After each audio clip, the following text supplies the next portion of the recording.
though. Yeah. So, guys, how has this convention been for you? Have you Days of the Dead? Have you, or ever done a Days of the No, Dead? this is my first one. I don't know that the three of us have been together at a convention before. We've been to screenings, Yes. revival screenings. You're the virgin crowd. I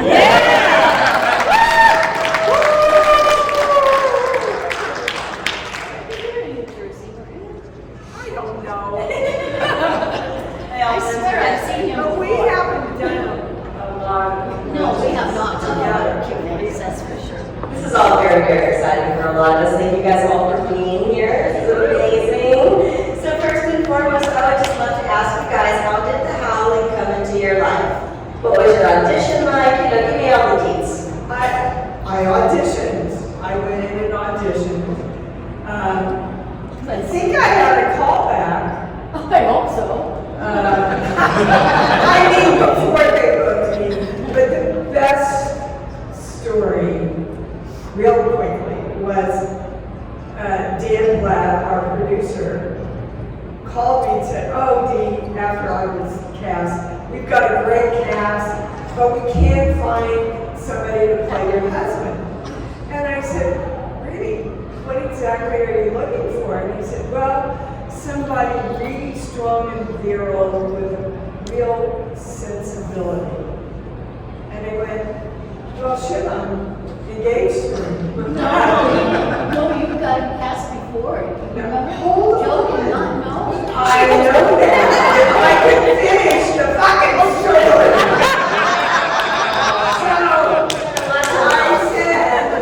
So I said, gosh, because I knew if I said, "Oh, my fiance's perfect," they would run the other way, right?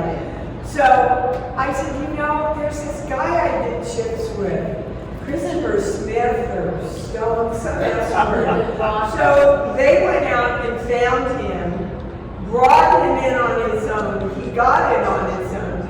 And Dan calls me and says, "Dee?" And I went, "Yeah, hi." And he said, "Oh, I'm sorry. You know that guy you told us about? We hired him. I was calling to talk to him. I guess I called the wrong number." And I went, "No, you called the right number." And there was this long pause, and he goes, "Oh, shit." That's my Great story. I have a completely opposite story. Joe, I was in Hawaii, and Joe called me and he said, "Well, we're going to cast you in Howling." I said, "Well, I thought you were holding auditions." And he said, "I am." I said, "Do you want me to fly in?" And he said, "No." And I said, "Don't you want me to audition?" He said, "What if you blow it?" I said, "No!" He wouldn't even let me audition because he was worried, Oh, bull. He wouldn't let me audition. I was like, He knew how good you were, and he just hired you. well, I had done product, and I had done Panama. Yeah. Yeah. Yeah, history. The Howling was my first film role. I was a theater actor up to that point. I had done 2 leading roles on Broadway. The second one was playing Jack Lemmon's son in a play called Tribute, which was later made into a movie with Robbie Benson playing my part. Belinda had seen me in Tribute, and when we did it, after we closed on Broadway, we did it in LA. Belinda had seen me, and apparently I found out today, or yesterday, that she recommended me to Joe, said it's young actors in the show. Now, here I am playing a disgruntled, angry young man of an irresponsible father. Jack Lemmon was my sort of Peter Pan-like father, and I fought with him the whole play. But I'm a college student. It's not the kind of part where you go, "Oh yeah, that's my werewolf." But I had a very emotional, I had to reel it. When I was acting, the play was basically a comedy drama, but when I really lost my temper and yelled and attacked my father, I had to have great emotional riseability. So in any case, I was called in to audition for, my agent called and said, "I don't know if you're interested in auditioning for a werewolf movie." I said, "I love horror movies. Would love to do it." I read for Joe, and I think the reason I was cast is I totally creeped out the casting Susan Susie Arnold.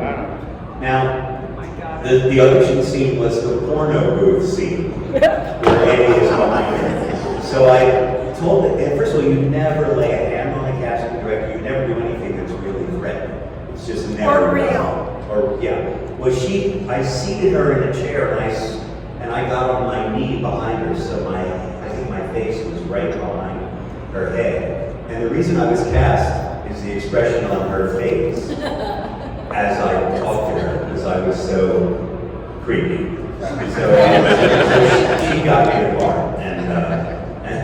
And then she went on to cast, I think she had already cast me in a Taxi episode or something. She cast the sitcom and also a werewolf. So it shows I went from doing a sitcom to, you know, I guess she believed in my range. Broadway play, sitcom, or movie. Star Trek. Good repertoire. The Howling is considered to be one of, if not the greatest werewolf movies, you know, ever. Or my favorite right? How does it feel to be a part of such an amazing legacy all these years later and be here right now, 2024 talks? I'm really proud. Yeah. I'm just really, really proud. You all know how well it holds up. And all of it is because of Joe. I don't know how Sales. Yeah, I'm talking That's about. about OT. Sorry. It's true. We didn't do this when we worked together. But Joe, I don't know how many of you know all of those funny little clips and the flashback clips and everything. Joe paid for himself because the studio wouldn't opt out to pay the money. And it really takes what could be a very B film into the A category for me. And all the humor, Joe's humor. Sometimes it's really hard shooting because Joe's so funny. Picking up on what Dee said about, if you look at the Office, where Eddie attacks Belinda's character, I forgot her name. What's your character? Terry. On the desk of this, it's supposed to be the psychiatrist that's Patrick Dee's character. But on the desk, there's a can of Wolf chili. There's Allen Ginsberg's poem, Howl. I mean, there's like a million werewolf jokes. And then, of course, the cartoon with the wolf and the three little pigs. Joe has a way of sort of short-circuiting all the pop culture references in the picture, in the background. So there are lots of Easter eggs for fans to see the movie over and over again. And also the cult line I have in the movie, I want to give you a piece of my mind. I do not say on camera. When we were in a post-production looping session, I don't know if you know how Joe Dante talks, he sounds like this. Because, you know, right before you, right before you tear her throat out, there's That's fine. a dead spot. You know, why don't you say something? No, it's like right before you pull a bullet out of your brain, there's a dead spot. Why don't you say something? I said, what am I going to say before I pull a bullet out of my brain? I want to give you a piece of my mind. And he goes, Okay. so I recorded that line. It is off camera, and it's sort of the cult favorite line of the movie, and was said completely as a joke, but there you go. That's when the magic happens, when you're shooting, is when stuff. But I have to tell you, when we're getting ready to do the big transformation scene, where he turns into the werewolf, none of that was ready. That was all put in weeks afterwards. 3 months. So, back to Joe. So he said, I'm going to talk you through it. And I'm like in La La Land, and he goes, okay, he's getting taller. Whoops, there comes his ears. Now his nuts. And I hear somebody in the crew starts to laugh over there. Pretty soon I've lost it. And I said, just tell me the order, Joe, and I'll take it on my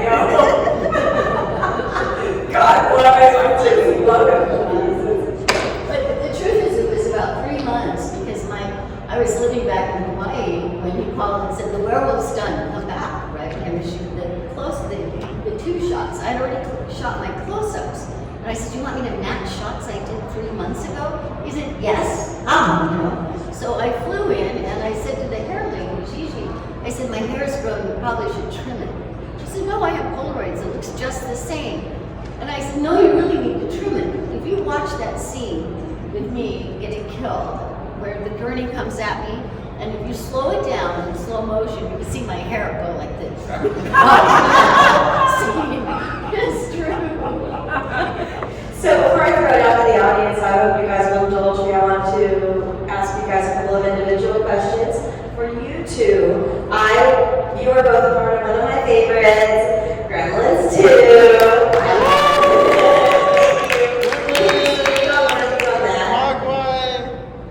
I played the douchebag in Gremlins 2. I always play characters you don't like, whether I'm tearing your throat out or just being kind of a prissy, officious guy. I'm the right-hand man of Daniel Clamp, John Glover's wonderful skewing of Donald Trump. And all I remember is I had the best wig I've ever had, and I asked to be in really beautiful clothes. Because I learned a lesson from my actor friend Joe Pantoliano. Sometimes they let you keep the clothes, so ask for the best ones you can. So I had very fancy clothes in the movie. I never looked better. And the last scene where the gremlin corners me in the bathroom, we shot that reaction shot, I think, 17 times. And I did different things in every one. And the one where I look like, oh, what the hell, why not? She's kind of cute with that reaction. Joe, that's the one they used. And Joe said after I did it, he says, "You expect me to print that?" And that's the one in the movie. Yeah, Gremlins. Well, I mean, Joe really wanted to have a repertoire company that he used over and over in all of his films. And I was very lucky to be sort of the girl that he used in 12 of his films. And so when Gremlins came out, he said, "Come, I'll just have you, just come on the set, right?" And I said, "Okay." And the night before I was supposed to shoot, I called Joe and I said, "Joe?" He's like, "Yeah." And I said, "I don't have a script." He said, "Oh, what?" I said, "A script?" He said, "Neither do I." I said, "What are you talking about? What's a gremlin?" He said, "I don't know yet. We'll find out." And I said, "Wait a minute, what do you want me to come in and do tomorrow?" He said, "Come in and ad-lib with Polly Holiday," okay? And I was like, "Oh my God, are you kidding? I'm not gonna add." I wrote 40 scenes up. I brought a wad of paper to him the next day. I said, "I kind of panicked. Could you look at these?" And he says, "I love the first scene, take it to Polly. She came up with that line, what is it? When it's Christmas, or something like that." Anyway, she came up with that in an ad-lib in her dressing room in 5 seconds. So I thought, "Oh, this is gonna be really a good shoot." She was so fun to work with, though. It was I just got really lucky with him. So he put me in Gremlins 2 as a completely different character, not as Mrs. Harrison anymore. And was the experience the same as working with Polly as it was with Paul? Yeah, well, I had done Cannonball with Paul, so, I knew Paul pretty well. Of course, I wanted me to be eating Raoul, and I told him I wouldn't, so we were kind of having a fight at this moment. But he was also in Verona, and we were both there in Texas on set, and I had just done Cannonball with him. And Paul and I were both like, "Yeah, we don't have a scene together." We're like, "Yeah, we don't have a scene together." He says, "Joe, we don't have a scene together." And I'm like, "Yeah, Joe, we don't have." He said, "Could you guys leave me alone?" And we're like, "But we don't have a scene together." And he's like, "Okay, write one." So I ended up writing that scene, the midnight scene with the big moon, where what's her name and I were sitting by the pool, and we start to go skinny dipping. That's a scene I actually wrote, so Paul and I could be in a scene together. But Joe is so open to that. Like when we did Amazon Women on the Moon. Thank you. We got one. Bobby and I were sitting out there. They were setting up the 5 cameras live for mine doing the roast comedians, which was so scary to me. And Bob was trying to keep me calm, I think. And he's so funny. This guy is so funny. And he was just throwing lines out. I'm like, played the straight man really well with Bob. And so Joe comes out and he goes, "Okay, we're ready. We've got the cameras set up." And Bob goes, "Joe, check this out." And we did that little ad-lib that we did out in the annex there in front on, bring the cameras out here, let's shoot it. And that's the way it was on set with him. You know, he was so open to our creative energy, and I think those are the things that make magic in the film. Yep, absolutely. Those are the best directors. Yeah. And for Dee, I have been a fan and admirer of yours for a very long time, since it was a wee thing, all the way from Cujo to Touch by an Angel, right? But I am also a fan of your books, and even more so a fan of your radio show and slash podcast, which you can listen to later on. Can you speak a little bit about that and share it with our audience on what it is? Because I try to tell everybody about it. Wow. Okay, well, real quickly, I'm a clairaudient channel, and I just did my 400th radio show.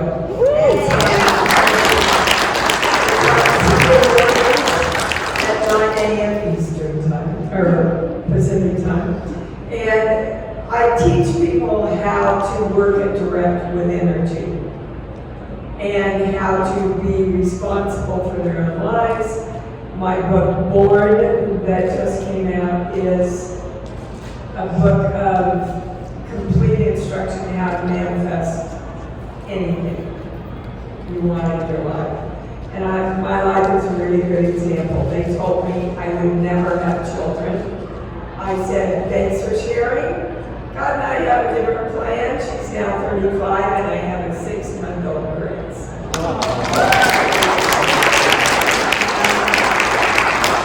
Manifesting exactly the same way. I just pictured really clearly what I wanted and felt a lot of love and excitement around it, and literally I was offered E.T. E.T. So it works. So that's what I did. And you can also listen to it in the podcast form if you missed it. It's on Apple, that's how I listen to it. Mine's online, is it correct? iTunes, yeah. By heart. So check it out. I got a lot from it. I try to tell everyone I know about it, and so I thought this is a plug. Thank you for that. Yeah, of course. Okay, so any audience questions? Yes. Which roles were the most fun out of everything? The Howling or Gremlins? Which role had the most outtakes? Which role was the most fun, and which role had the most outtakes? Everyone. Oh, you guys. Which one? Well, Cujo is my favorite film, not this year. But it's my favorite. Just about killing. But Chris and I were engaged on Howling, so I have to say I have an awful lot of fun backstage. She did. She had a lot of fun on that. And my favorite Joe Dante movie is Interstate. It's a ridiculous role. I don't know. Joe admits that he didn't know how to cast the role, so he just gave it to me. Steven Spielberg wanted the character to be scary, and Joe said, Steven wants it to be scary, but I want it to be funny. So here's what we're gonna do. We're gonna shoot an audition where you're scary, and we'll fool Steven, and then we'll do well. so that's what we did. We shot an audition where I was very mean. I was lit very harshly from one side, so my face looked like a half moon. It fell into darkness. There were no lines to audition with. The character was supposed to just be some weirdo foreigner. So I did a kind of a Middle Eastern accent and read. Do you remember the instruction manual you used to get with a video cassette recorder? Is anyone old enough to remember what a video cassette? And it's like how to set the timer when it's blinking 12 o'clock, right? That's what I read. I read it in an accent. Here's a cassette timer, video cassette. I just did this cheesy accent. I glued a gold tooth in, made with a candy wrapper. I just did anything that seemed weird, and all of it went in the movie. Oh, and then I did a medley of country western songs with a Middle Eastern accent. And one of them I did was I'm an old cowhand, and they put that in the movie. So it was literally, and then all the lines are basically made up. And I remember the producer, Mike Fennell, off camera. Mike Fennell is side of the world, right? So, Joe, we're doing the scene where I'm pretending to, Martin Short is pretending to be the cowboy. He's, it's supposed to be my face on Martin Short. And one of the characters says, "Cowboy, what did you do to your hair?" And I say, "I had it done, Clint Eastwood style. You see how Josie Rose butterfly." So I say that line, and Mike feel like I can hear it on camera. Is that funny? Do you think that's funny? That's not funny. Is it funny?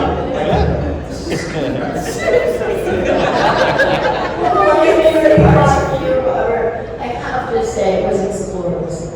You were just so funny and Explorers, so delicious and wonderful. I mean, all of it was ad-libbed, I think. Yeah, the Explorers was the job that got me out of heavy makeup for good. They almost killed me in that movie because I was very alive. And poor Ethan Hawke, it was his first movie, and he had no idea what was going to come out of my mouth. It wasn't really fair to him because I sat in the makeup chair for 9 hours. I thought of a million things to say, but the one when he's trying to beg my alien character to come visit Earth, and I say, do you remember, because Whack, the alien is actually a teenage alien himself who's lonely, so he's attracted these playmates in space. But I remember I said, Ethan Hawke, we're in a tight two shot, and I say to him, I know I look funny to you, but how do you think you look to me? I mean, I watched 4 episodes of Balaski before I figured out why the little hairy kid never spoke. He could roll over and play dead great, but I didn't think he deserved a series. Do you? And he would go like this to me. This is the way he looked. He didn't know what to say. And it's terrible. And then he would all become a movie star, so I don't feel bad anymore. I have to say, I got lucky, and now I was asked to come in and audition voices for the female alien up there. And I thought, okay, I sort of saw a little bit of footage that I really didn't know what he wanted. So I made up like 35 voices. He had me literally, I auditioned 35 voices. Next day I get a call and he says, "You got the job." And I said, "Great, which voice?"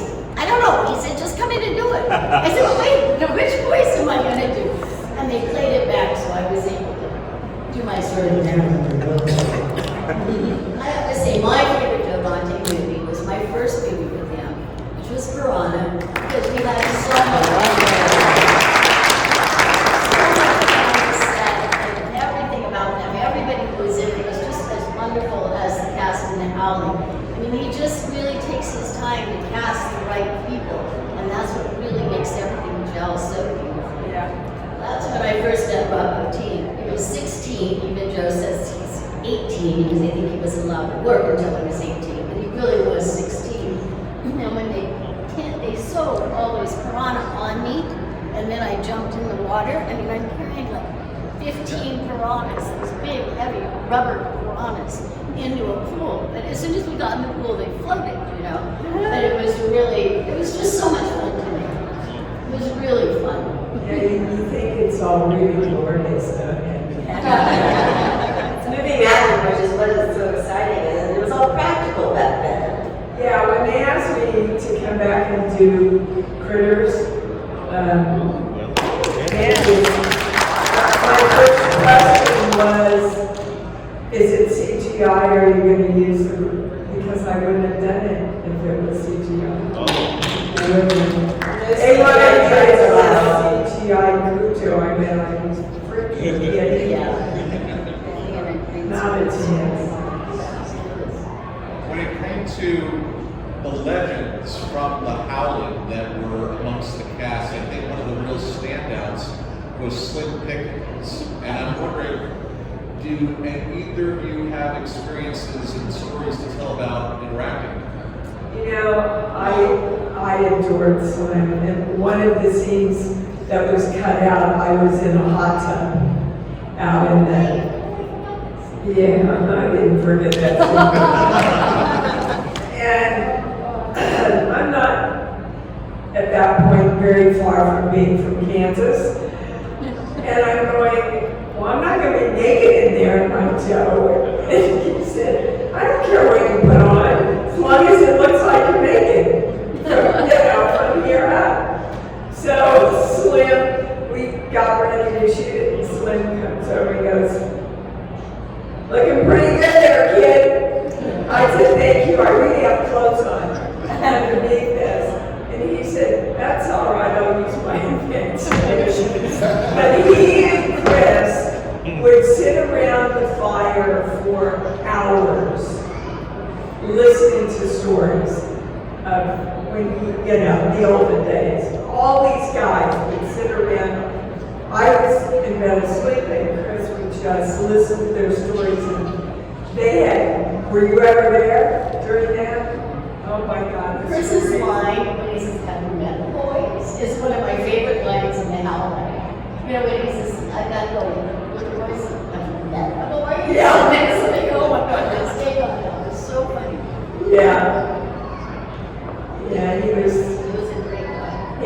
a great guy, a great husband, a good father.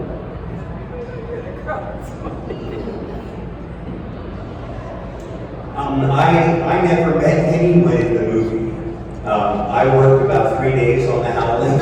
I think 2 of the 3 days were post. I'm sorry. I met other than the 2 ladies on stage. I met Belinda and I met Dee. I never met Patrick McNee. I never met John Kerry. I never met Slim Pickens. All of them beautiful. All wonderful people that I admired. Never went to Point Lobos where you shot. I was always just in a little tiny crappy set, mostly by myself. Even when Dee is reacting to my transformation, as she said, she shot my reaction shots 3 months before we shot the transformation. So we had the porno booth scene together. In that, they recently re-released the Howling on Blu-ray. If you'll notice, what I'm saying there in the porno booth doesn't match my lips at all. In the original film, it was so dark you couldn't see my mouth moving.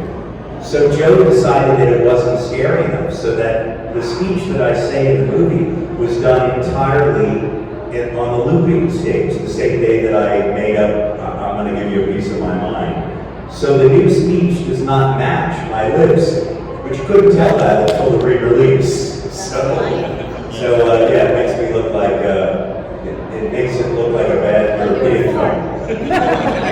Sorry? You're a foreigner and someone's drinking.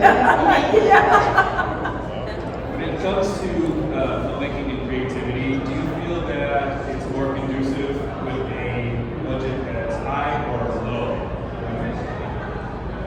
You know, I don't think it really is about the budget at all. I think it's really about the talent that you get together, and by talent, I'm meaning cinematographer, director, actors, and of course, the writer. If you don't have the script,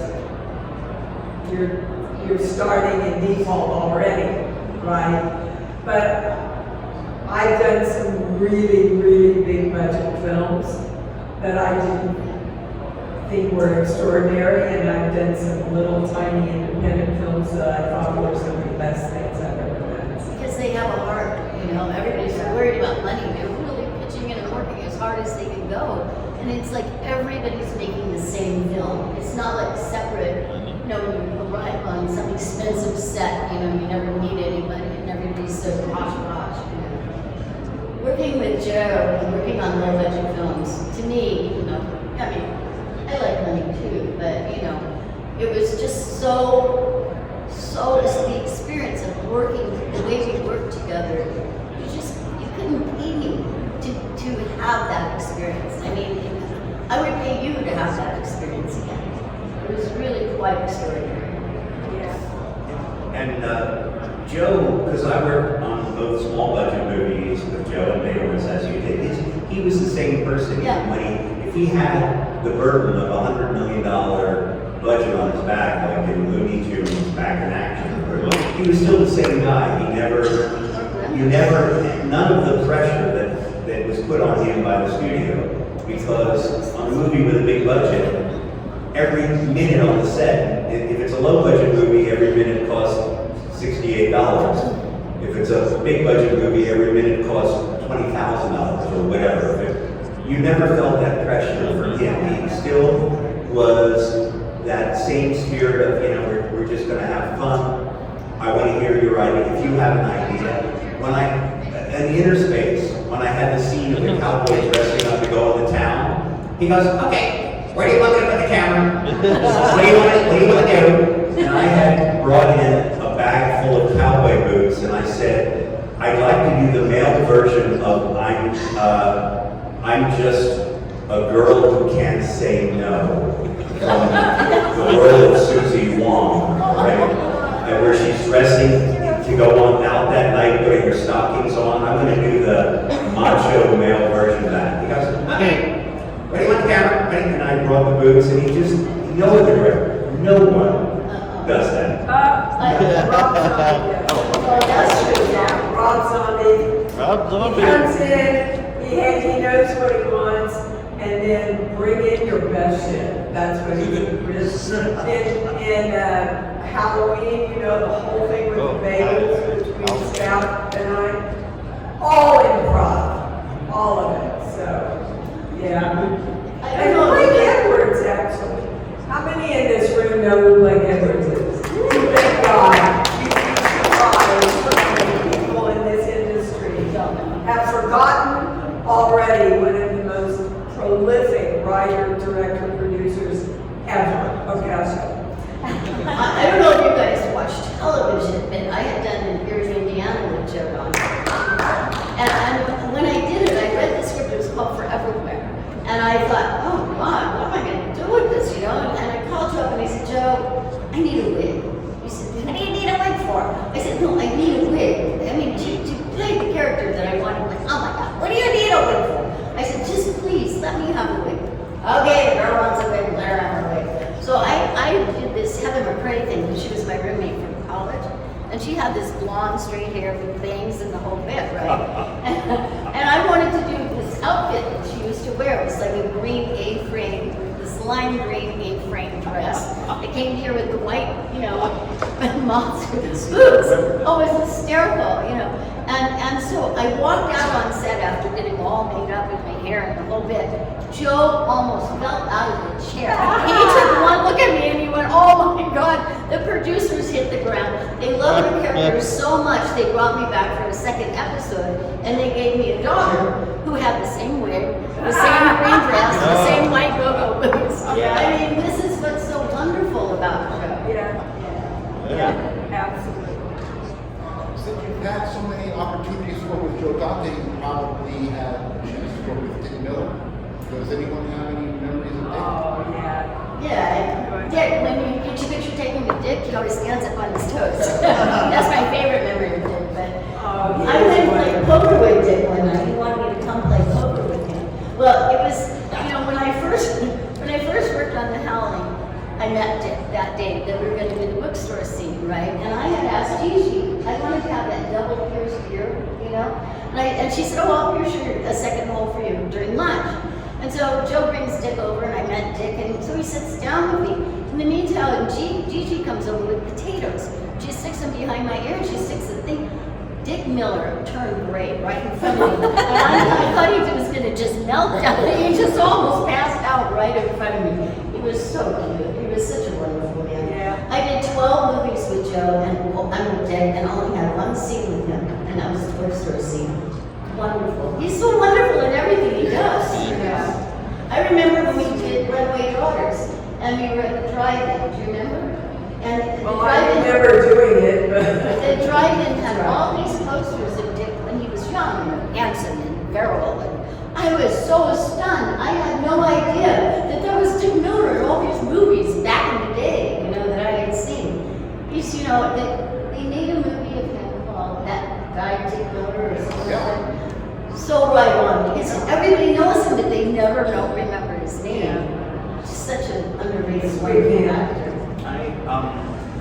When I had met Dick at the time I saw The Howling, and I just thought he was the funniest thing in the movie. He was great. That he just is amazing pace in delivering dialogue. When but we were the trash men in the burbs. It was during the writer's strike. So there was no scene there. There was really very little scene we had. And at the time, Shirley MacLaine had a book out about, you know, sort of, yeah. About what I About, yes. So I said to Joe, I'm not in the Writers Guild, I'm gonna write this scene so we have something to do. And the way to do that is always give the other actor the better lines. So I gave gave Dick all the funny lines, and I was simply a lazy guy who would rather talk than work, right? And Dick was the guy doing all the work, but he was too nice a guy to really yell at me. And it was sweet to get to, because I knew Dick at that point now, to write something that I knew he would shine in and be funny, and also we could poke fun at Shirley MacLaine's book. I'm sorry, but it was some of the things. It was rough. I never would say making fun of her. This was, but the laying on of hands and the healing power of crystals and all that stuff all found its way in a dialogue between two trash men. There's the cell line right there. Oh, come on, you guys, you're gonna get out of here. Why the hell didn't I ask that question? How was Rob Zombie as a director? Oh my God, I The adore best him. director. I love him, I love Sherry. She brings him his health food drink and his vitamins every morning. So cute. But, you know, when I did it, he sent me 3 from Hell. And I wrote back and I said, oh my God, I'd rather do this part, but I have to look really shitty. I don't want any makeup, and I'm gonna dye my hair brown, and can I have horn-rimmed glasses?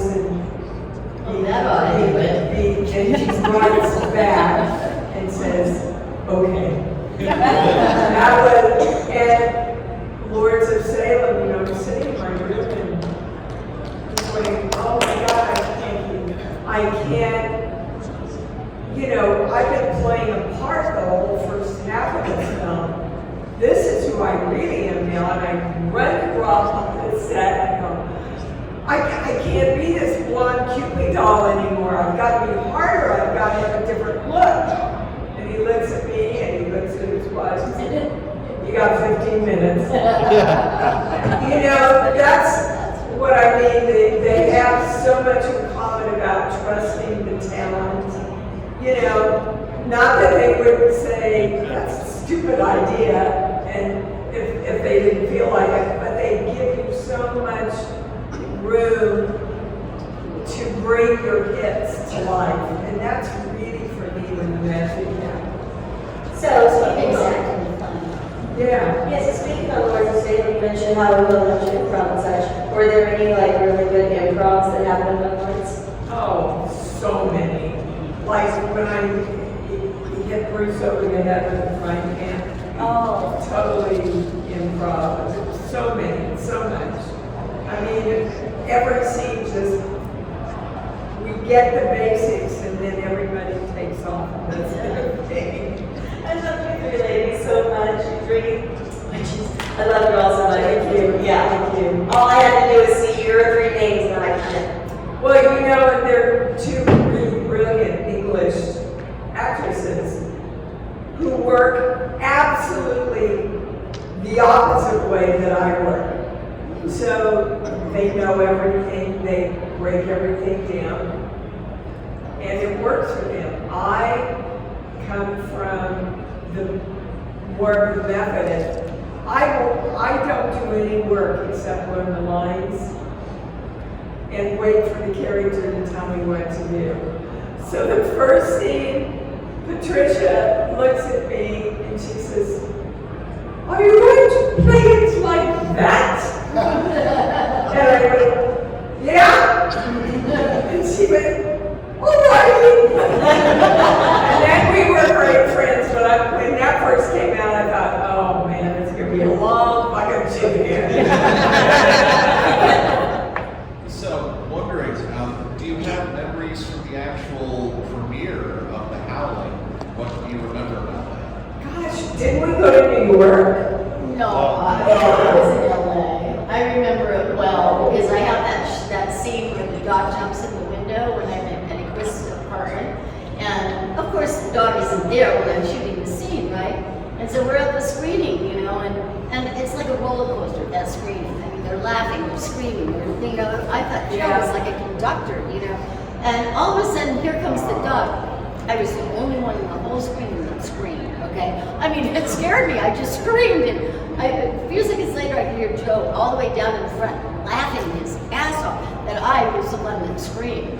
I thought it was so scary. Okay, we did absolutely go to New York. No, I never went to. Well, we did. And Chris and I, and because it was in Studio 54, we had a party afterwards, but we're in the screening, my whole family came, even my grandma. And we're sitting, watching it, and we get to the scene where Chris is having the love scene with the sheep-wolf. It's dead quiet. And my grandmother says, "Christopher Stone, shame on you!" Best moment of the whole night.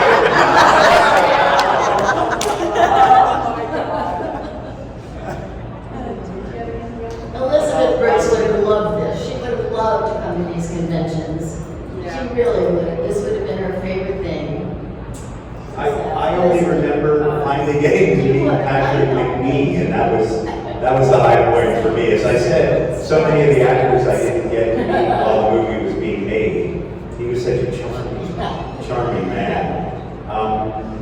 And I guess I remember seeing at least the cast and crew screening. I was interested to see how my character was scary. And yet, I don't know why people, for years I've gotten letters about that role. To me, it's disgusting that some people find him, sympathetic, compelling, or well, compelling is not.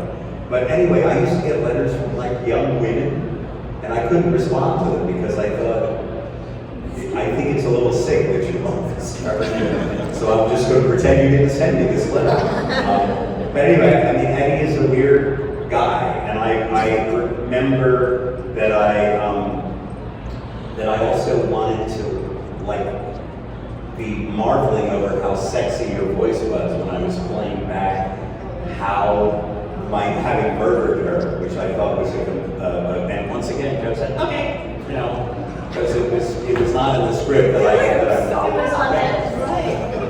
So the strangest thing about making the movie for me was I was doing a comedy at the Westwood Playhouse, the Geffen now. I was doing a Frank Lesser musical review. So 6 days a week I would sing and dance, and on the 7th day I was a werewolf tearing a woman's throat out.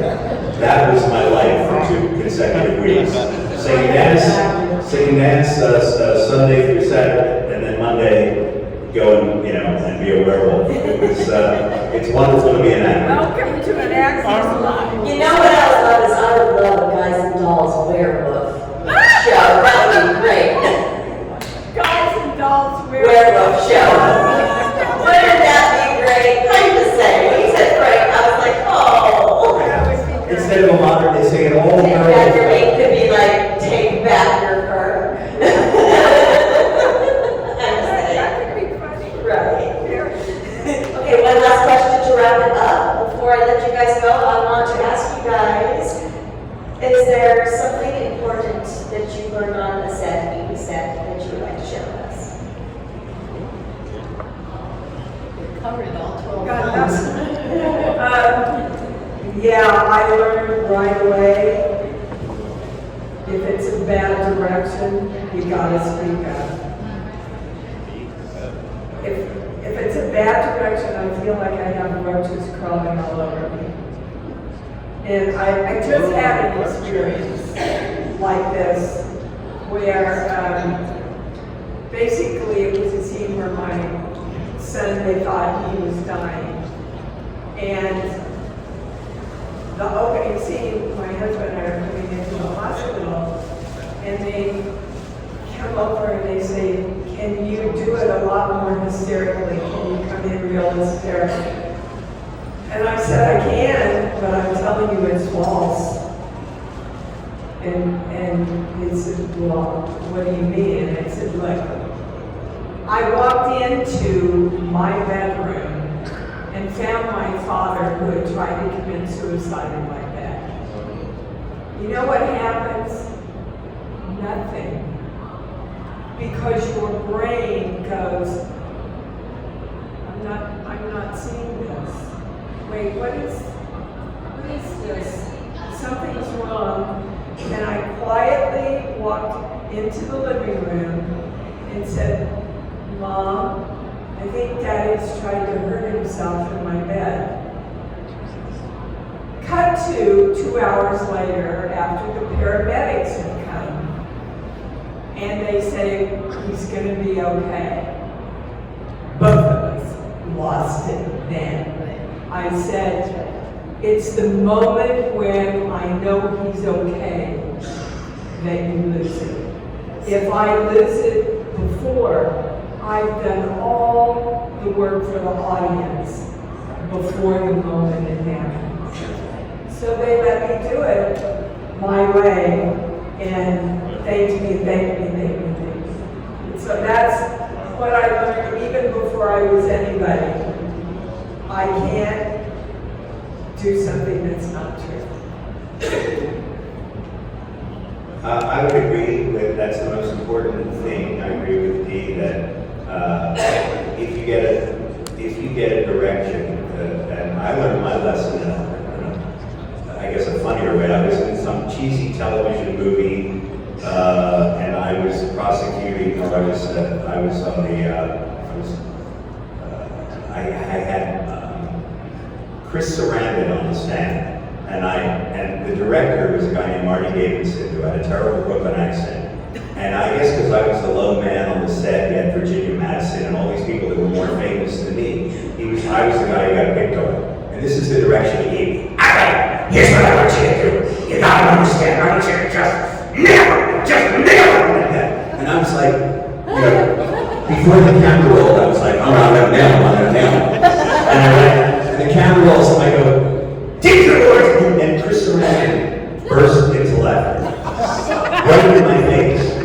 And then he was so embarrassed that he had laughed at a fellow actor. He immediately said, oh, I'm sorry, I'm so sorry. And I said afterwards, I pulled aside and said, thank you. Thank you for saving me, saving my career. So I learned a lesson that day, which is, I don't argue with directors. If they give me a direction that I hate, or I think is wrong, I do two things. First of all, I try to use the universal translator.